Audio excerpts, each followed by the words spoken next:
So welcome everybody. This is our thought for the day, and all of the last few weeks we've been every 12:30 every weekday, just been trying to share something from the Bible to encourage people along the way.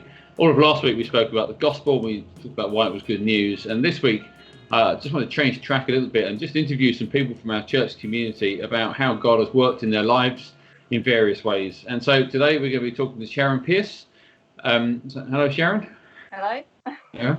So Sharon's been a part of the church for a long time, longer than I've been there, and her and Rob and the family, key part of the church family. So it's really good to have you with us, Sharon. Thank you for agreeing to talk to us. No problem. Good. So we're just gonna hear your story, and so I'll ask a couple of questions, but really it'll be you just telling us what happened. So yeah, do you want to start at the beginning and tell us really where your story starts? Okay, well, it happened last June, June the 30th. It was a really lovely sunny day. Me and Rob were looking forward to going to Audley End for a picnic. So everything was packed in the car. And I just popped upstairs to clean my teeth. And my back had been hurting a little bit, like the week before, on and off, but didn't think anything of it. And as I was cleaning my teeth, I coughed and I got the most horrendous pain across my back and all the way down my leg. So bad that I ended up having to get on the bed. I couldn't move at all. Rob phoned the emergency doctor and they said to take painkillers. But for 3 hours, I was in so much pain that I couldn't even take the painkillers. Eventually, I did get them in me. And I was sort of stuck in bed for about 3 days. After that, I progressed. I got sort of better slowly doing exercises. But then I think it was the day before Lucy's GCSEs, I had a horrendous relapse, really, really bad, and ended up back in bed with pins and needles in my leg, really cold sensations. It was so bad that I started having panic attacks, waking up at night, couldn't sleep, and just physically shaking. So it's one of the worst experiences of my life. So that's what happened. So it must have been really difficult for you, and a lot of us tried to support you, the church community tried to support you. It must have been really hard for you to go through. And as a Christian, I wonder, did it have an adverse effect on your faith? Did you have doubts? Did you struggle with God at all? I didn't have doubts, but I just felt really, really desperate. I was really scared. And basically, I thought that was it. That's how I was going to spend the rest of my life. I knew lots of people were praying for me. I was sort of praying myself, but it was just as if God wasn't there at all. He was just silent. But I wouldn't say I lost my faith. I just didn't understand why God wasn't helping, basically. And a few days, I did actually say to God, I don't even want to talk to you. So I never lost my faith. I never stopped believing that God is there. But I didn't like it much, if that makes sense. It does. I think a lot of people that go through traumatic experiences have that probably similar experiences. I wonder how you dealt with that. That's quite hard. That's quite an interesting aspect to your sort of relationship with God, isn't it? How did you deal with that when that happened? It was really hard, especially so. Lucy, my daughter, went off to ballet school in September. So I remember one particular weekend, Rob took her up to where she would be living. And obviously I couldn't go because I couldn't travel at all. I was in so much pain and I was missing her terribly, and just watching them go off in the car. It was a Saturday night and I just felt so alone, completely alone. I was just crying.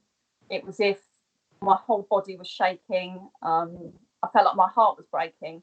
And just for a very brief moment, I could understand why people commit suicide. And that sounds really, really bad. And I don't believe it was something I would have done. But I could just felt that desperate. But kind of what got me through it was just sort of thinking about Jesus and thinking about Jesus being on the cross and Jesus dying for all of us. And basically, he went through that as well. He was alone. He was without God for a moment. And that's just what I held on to, really. Having a faith, it just meant the only place I could go was to God. That was all I had. A lot of days I was on my own from 7 a.m. till 7 o'clock at night. So there was lots of opportunities for me sort of in the quiet to have those moments with God. I'd listen to worship songs as well and just try and keep my sort of spirits up and try not to lose hope. Yeah, I think that's brilliant. I remember you saying at the time that you'd spent as much time as you could just sort of doing that sort of thing. And did that, I mean, were there sort of special times as you were doing that sort of concentrating on God, listening to worship songs and praying, did that sort of make a difference to you spiritually? Yeah, to be honest, I at the time, I didn't feel any closer to God, to be honest with you. I didn't actually feel he was there with me, but it didn't stop me losing hope. That makes sense. Yeah, absolutely. I think it's hard, isn't it? It's a hard place to be in. So perhaps you could tell us, Sharon, a bit about when things began to change and get better for you. Okay, so in September we found a physio near Southend that covered us on our insurance for hydrotherapy treatment. So this involves just going into really warm water and doing exercises. So we used to go down every Monday night and stay in a hotel, and then we'd have that on the Tuesday morning. And the physio also recommended that I did exercises out of the water. Looking back now, I can see God was at work. Although he didn't take the pain away, he was kind of moving things and putting things into place. And one example of this was Rob and Ethan, my son, were going off to Italy. And it was when my pain was at its absolute worst. And a friend offered me to stay with her in an annex that she had. And looking back now, I can see that God provided me somewhere safe to stay and with somebody to sort of help look after me. And I also had lots of volunteers from the church taking me to appointments, dropping meals off, and kind of everybody came together. So I could see God working kind of through these people. It was also at the end of that week, I visited a physio in Stortford, and she was really the person that found out exactly what was wrong with me. And it was at the joint at the bottom of my back, basically, had stopped moving. So one side was immobile. And she thinks it may possibly have been from a fall about 6 years ago where I got knocked over by my dog. So she gave me some more exercises to do.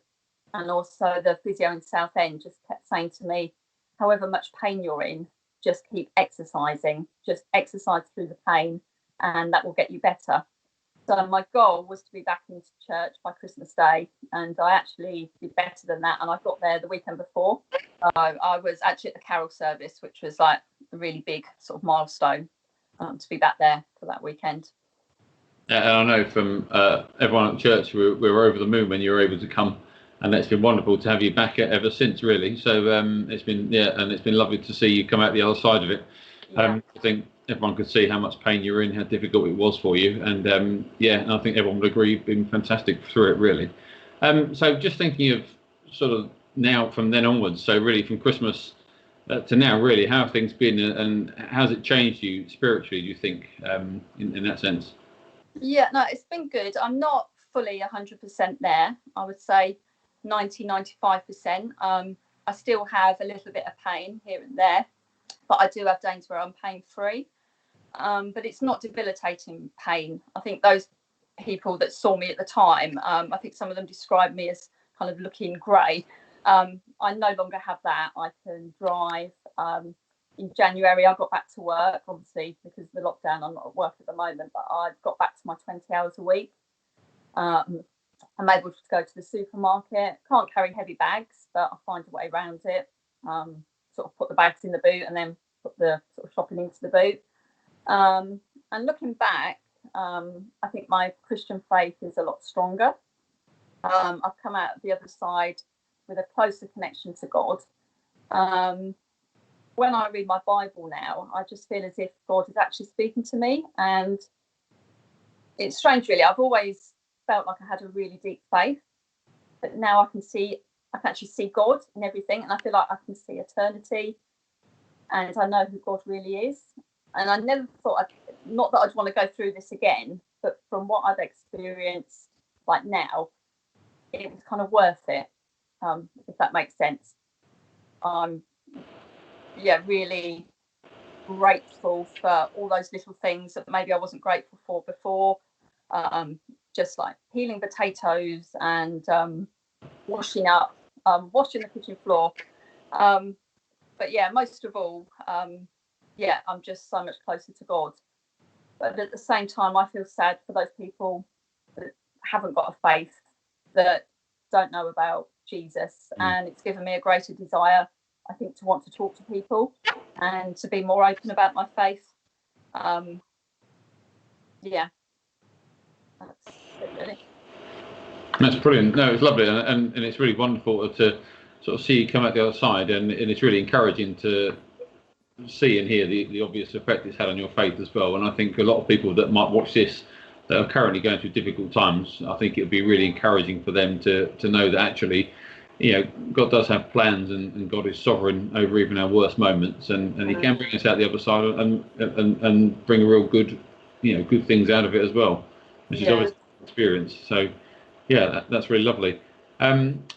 If there is someone, sorry to put you on the spot, we haven't sort of rehearsed this, but if there is someone watching that's going through a particular difficult time, is there any sort of one piece of advice you might give them, or one little encouragement maybe? I would say, if you're when you're going through something, it does really feel like it's going to last forever, and you're not going to come out the other side, but eventually you do. And then you look back and think, how on earth did I cope? But I think if you do have a faith, just hold on to the fact that God does love you. God does still care about you, even if you can't hear His voice. And just keep praying.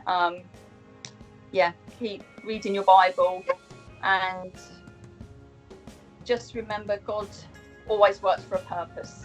So even if it doesn't feel like it, He's always working for good, and just don't forget that. Brilliant. That's lovely. Thank you. Brilliant. Well, it's been really real pleasure to hear the story again, Sharon, and thank you so much for taking the time to share it with everyone as well. And I'm sure more people will watch this as the sort of days and weeks go on from today, and I know that it really encouraged people. So thanks for everything you do at church, and for being a good friend, and for taking time to talk to us today. God bless. Thank you very much.